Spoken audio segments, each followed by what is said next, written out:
गरुड पुराण हे नाव ऐकताच अनेकांच्या मनात भीती निर्माण होते.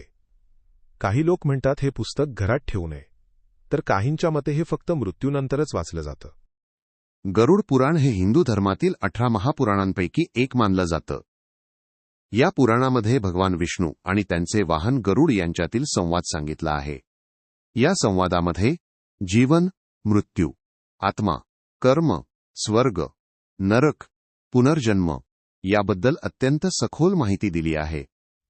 अनेक घरांमध्ये असं मानलं जातं की गरुड पुराण फक्त एखाद्याच्या मृत्यूनंतरच वाचलं जातं, कारण यामध्ये मृत्यूनंतर आत्म्याचा प्रवास, यमलोक, पापांची शिक्षा, नरकातील यातना यांचं वर्णन खूप गंभीर पद्धतीने केलं आहे.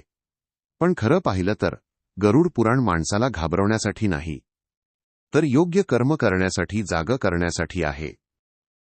गरुड पुराणानुसार जेव्हा माणसाचा मृत्यू होतो तेव्हा आत्मा काही काळ आपल्या घराजवळच असतो.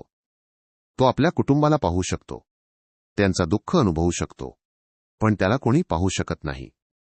यानंतर आत्म्याचा प्रवास सुरू होतो.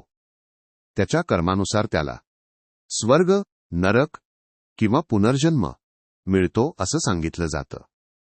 गरुड पुराणामध्ये वारंवार एकच गोष्ट सांगितली आहे: माणसाचं कर्मच त्याचं भविष्य ठरवतं.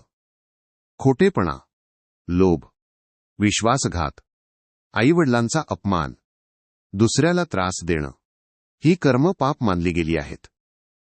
तर दान, सेवा, सत्य, नम्रता, भक्ती ही पुण्यकर्म मानली गेली आहेत. लोकांना वाटतं गरुड पुराण म्हणजे फक्त मृत्यू आणि भीती, पण खरं तर हे पुराण आपल्याला शिकवतं आयुष्य कसं जगावं, चांगली कर्म का करावी आणि माणूस म्हणून कसं वागावं. हे पुराण आपल्याला मृत्यूची भीती नाही, तर जीवनाचं महत्त्व समजावून सांगतं.